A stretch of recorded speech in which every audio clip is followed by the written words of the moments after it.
Hey YouTube, so it's been a while since I last put out a video. Just been going hard at this mural lately, and I've also had to look after a few other things.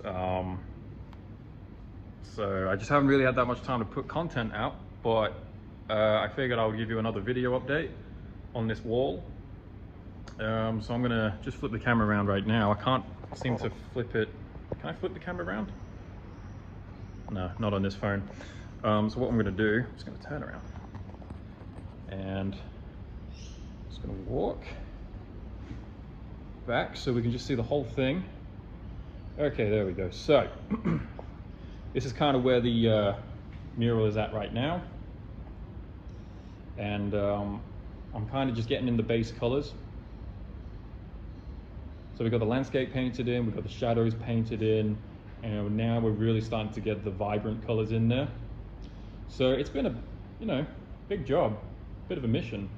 And I'm doing it all with paintbrush. I'm not using rollers or anything because I really want to give it that more painterly effect, I guess. So as you can see, the figures have been left blank, but I'll be going into those today. And the process really is to just kind of break everything down into their separate segments. So for example, one session you might just be painting in the color of the sky. The session after that, I was painting in the color of the snow and doing all the snow textures. The session after that, I was kind of, I waited for the snow to dry, and then I painted the shadows, the shadow colors here on top. I'm trying to get my hand in the right place. Anyway,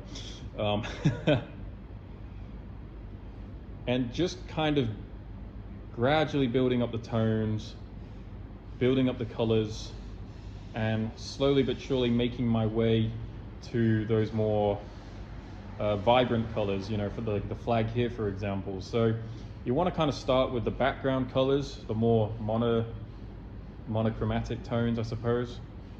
And then you just kind of want to slowly but surely make your way to the more vibrant colors of the painting. Now, I like to paint in the background first because figures, well, or rather any object, is heavily, I think I'll just rephrase that sentence because my brain isn't working today. So what I wanted to say was the colors of an object or a figure is heavily influenced by the environment that it's in. That's what I wanted to say. So that's why it makes sense to me to actually paint the background first. So I'm painting in that kind of dark blue sky. So we know that it's kind of like maybe like an evening or a sunrise kind of setting. Those long shadows that sort of stretch across the ground plane also give us a clue as to the time of day that it takes place. And then, then I'm painting in those bright snowy textures, so we know they're in a very snowy landscape. And so when you've got that kind of context in the environment, I think it's much easier to make decisions for the colors of the figures. You just make more informed decisions when mixing those kinds of colors. There's two ways you could go about this. You could just mix the exact color and the exact value that you need and paint it directly onto the surface. So you could think maybe like John Singer Sargent, for example. He painted very directly, but that's pretty difficult. That's kind of what I'm trying to do here. Like, I'm just trying to mix the exact color that I need and paint it in the right spot. But it is quite hard to do that. Another thing you could do is you could go with the indirect method. So you're kind of just painting in layers. So you might do what's called a dead coloring stage. And the dead color is basically the colors, but just very, very muted. So, that Polish flag, where's my hand? There we go. I'm not very good at recording like this. So this red Polish flag, for example, you might want to mute that. You might want to use like a very grayed down red just to kind of figure out the values first.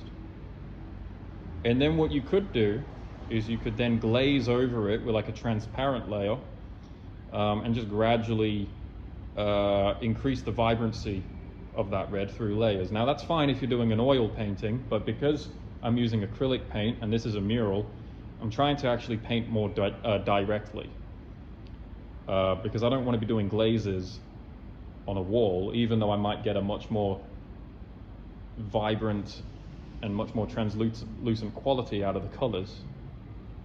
I think longevity wise it's not very durable, because the glazes would just peel off the wall, especially if it's in sunlight. So that's kind of why I'm painting it more directly. I'm kind of just mixing the right value, mixing the right color, and then just trying to paint it in one go. So, you know, it's a quicker job, but it's also more difficult to do that because you have to really get it right.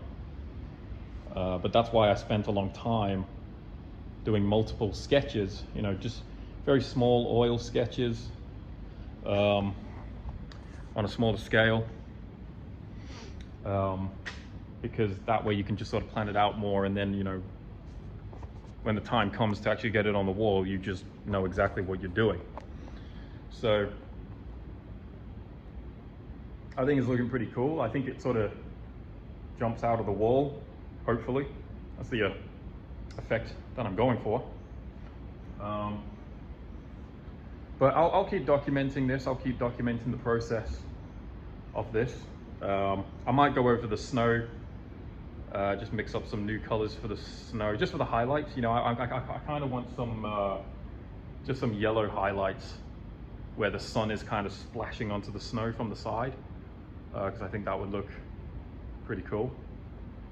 I also need to draw some snow trails coming from the horses. So like, you know, things like footprints, or where the snow has kind of moved, you know, from like all the movement. You know, to make a realistic painting, you kind of got to think more than just value and color. You kind of have to think about how things work in the physical world. You know, you have to think about those kind of little details to really sell the image more. I think the wings also, like on these hussars, because these Polish hussars, they had like wings, which may or may not have been on the back. Sometimes I think they were strapped to the saddle, but they had like these wings behind them, as you can see. Kind of look like angels of death. So they're a very cool subject to paint. I'm just worried maybe I made them a little bit too big. So I don't know, maybe I'll keep them pretty large for dramatic effect, or maybe I'll try and make them a little more realistic and slim them down a bit. But you know, either way, it's a pretty easy fix because it is acrylic paint. You can just literally paint directly on top and just cover all of that.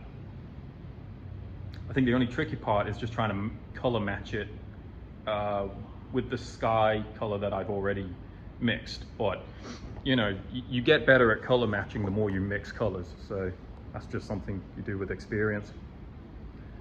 This guy, the flag bearer, I think he's looking pretty cool. So I can't wait to finish him. Got some rich colors, some nice reds and yellows on him, on the saddle. And I got Gary helping me today. Here he is. You're going on YouTube, by the way. Oh, am I? Yeah. So you say nice things. Yeah. It's looking amazing, it really is. First time I've seen it.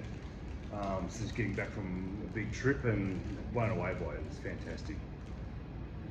So now he's getting involved. This guy's the color master, so I'm relying on him to make the background look nicer.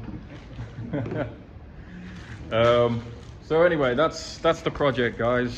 I'll do another video update on this one soon once we get a little more detail on the wall, but I'm hoping this section we get a bit more colors onto those figures now, because it really needs it. But so far so good, so fingers crossed.